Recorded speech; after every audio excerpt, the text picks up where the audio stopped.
خراب ہو تو آدمی علماء سے مصافحہ کرنے کی ہمت نہیں کرتا، تو قیامت میں جن کے ہاتھ جوا کھیلنے کی وجہ سے سور کے خون میں رنگے ہوں گے، خنزیر کے خون میں.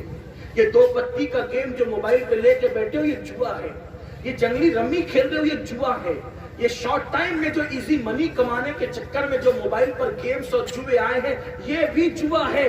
پہلے تو تم جوے کے اڈے پر جا کر جوا کھیلتے تھے، اب تمہارا گھر جوے کا اڈا بن گیا. لوگ کہتے ہیں ہمارے گھر میں برکت کیوں نہیں ہے؟ گھروں میں برکت ہوتی ہے، جووں کے اڈوں میں تھوڑی برکت ہوتی ہے.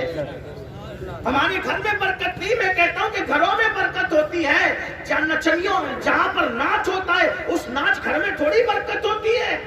آپ کہتے ہیں میرے گھر میں برکت نہیں ہوتی، میں کہا گھر بنا تو برکت ہوگی.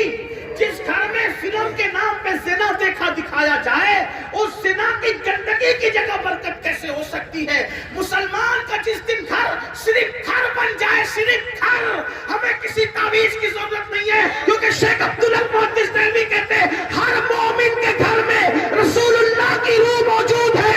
جس گھر میں روح مصطفیٰ ہو اس گھر کو نہ کسی کی دعا کی ضرورت ہے، نہ دوا کی ضرورت ہے، نہ کسی تعویذ کی ضرورت ہے. ہمارا گھر کہاں رہ گیا؟ ہمارا گھر تو زنا کا وہ منحوس جگہ بن گئی جہاں زنا دیکھا جا رہا ہے، جہاں بھاگنے بھگانے کے مناظر تھے. بولو ایسا نہیں ہے، بولو ایسا نہیں ہے، ایسا سچائی یہی ہے. تو بہرحال عبداللہ کا چچا حضرت عبداللہ کو مارتا رہا. انہوں نے کہا میں نے ان کو نہیں چھوڑنا. ایک دن اس نے کہا کہ اب میں تھک گیا، میں ہار گیا تجھے. اب عبداللہ کا حال یہ ہوا کہ جب اس مصیبت سے نجات ملی تو عبداللہ ایک دن صبح اپنی امی کے پاس ہے، کہا امی میں نے ان کو دیکھ کر کلمہ تو پڑھا تھا لیکن کبھی میں ان سے ملا نہیں تھا. ماں مجھے ان کی یاد آ رہی ہے، کیا میں ان کو دیکھنے جاؤں؟ ماں نے کہا بیٹا تیرے چچا نے تو ابھی ابھی تجھے مارنا بند کیا، اگر اس کو پتا چلے گا نا کہ تو دیکھنے جا رہا ہے تو وہ اور غصے میں آئے گا. اور تجھے معلوم ہے کہ تجھے پالا اس نے ہے، پوسا اس نے، احسانات اس کے تجھ پر بھی مجھ پہ بھی، ہم اسی کے گھر میں رہتے ہیں، بیٹا کیا ہوگا؟ عبداللہ نے کہا ماں مجھے اجازت دے دو. روز روز آتے ماں منع کرتی، روز آتے ماں منع کرتی. ایک دن ماں نے کہا بیٹا اگر تیرے چچا تجھے اجازت دے دیتے تو میری طرف سے بھی تجھے اجازت ہے، جا چلا جا. آپ خوشی خوشی آئے. اب دیکھنا میں پوری بات اب واقعہ بیان نہیں کروں گا، اس کو شارٹ میں کر کے مکمل کروں گا. عبداللہ کا انداز دیکھیں میرے رسول کے صحابی کا. وہ اپنے چچا کے پاس آ کے کہتے چچا میرا دل اب یہاں نہیں ٹھہرنے کو کہتا، میں ایک جھلک اپنے نبی کو، اپنے محبوب کو دیکھنے جانا چاہتا ہوں، ان کی زیارت کرنے جانا چاہتا ہوں. چچا میں جاؤں؟ تو چچا تو مارتے مارتے تھک چکا تھا.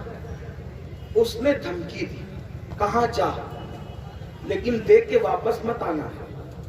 اگر تو ان کو دیکھنے گیا تو یہ میرا گھر جو ہے نا اس گھر میں تجھے دوبارہ نہیں لوں گا. اس شرط پر تجھے جانا ہوگا کہ تو دوبارہ پلٹ کے واپس نہیں آئے گا. ایک جوان لڑکا، اگر کوئی جوان لڑکا ہو جس کی شادی نہیں، جس کا کوئی بزنس نہیں، جو سیٹ نہ ہوا ہو، اس کے لیے سب سے بڑی دھمکی کیا ہے؟ میرے گھر سے نکل جا. جب یہ دھمکی نوجوان لڑکوں کو ملتی ہے تو وہ ختم ہو جاتا ہے، معاملہ ہی ختم ہے، ٹھیک. لیکن حضور کے صحابہ کو تھے جب نوجوان ہے بالکل نئی عمر ہے، ان کا چچا کہتا ہے نا کہ اگر ان کو دیکھنے جا رہا ہے تو دوبارہ واپس پلٹ کر میرے گھر مت آنا. عبداللہ نے بغیر توقف کے کہا مجھے منظور ہے، نہیں آؤں گا پلٹ کر. اگر ان کی زیارت تیرا گھر چھوڑنے کی وجہ سے ہوتی تو میں پلٹ کر نہیں آؤں گا. چچا حیران تھا کہ یہ تو آگے بڑھ گیا. پھر اس سے ایک مشکل اور شرط لگائی، تجھے پتا ہے نا گھر میرا ہے، میں نے منع کیا نہیں آنا تو تو نہیں آئے گا بولتا ہے، تو تیری جیب میں جو پیسے وہ بھی تو میرے ہیں، یہ پیسے میں نے دیے. چچا حیران ہے کہ یہ کیا کر رہا ہے. آخری اتنی کڑی شرط لگائی، کوئی ہوتا تو ناکام ہوتا، لیکن بہر عشق، اے عشق تیرے سکے جلنے سے اتنے سستے، جو آگ بجھا دے گی وہ آگ لگائی ہے.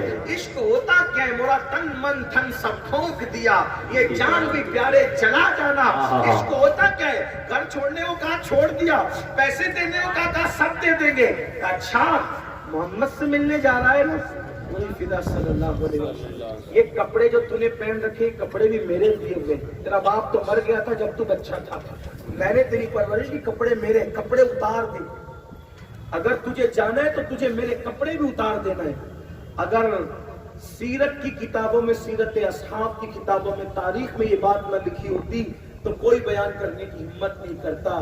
صاحب استیاب کہتے ہیں کہ جس وقت عبداللہ کو ان کے چچا نے کہا اگر تو محمد سے ملنے جا رہا ہے، روح فدا صلی اللہ علیہ وسلم، گھر چھوڑ، پیسے دے، حتیٰ کہ یہ میرے کپڑے بھی اتار دے.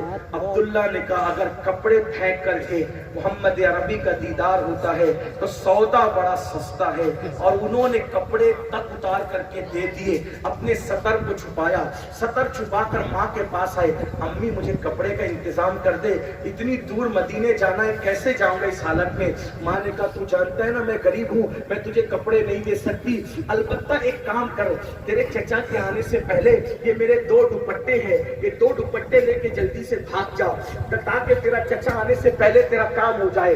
عبداللہ نے ماں کے دونوں دوپٹے لیے، ایک دوپٹہ نیچے کو باندھا، دوسرا دوپٹہ اوپر کو اوڑھا، اور اوڑھ کر جیسے احرام کی کیفیت ہوتی ویسے مدینے منورہ کی طرف چل پڑے. خوش تو بہت ہو رہے تھے کہ میں مدینے جا رہا ہوں، زہر قسمت مدینے جا رہا ہوں، سعادت کیسی اعلیٰ پا رہا ہوں. اللہ اکبر.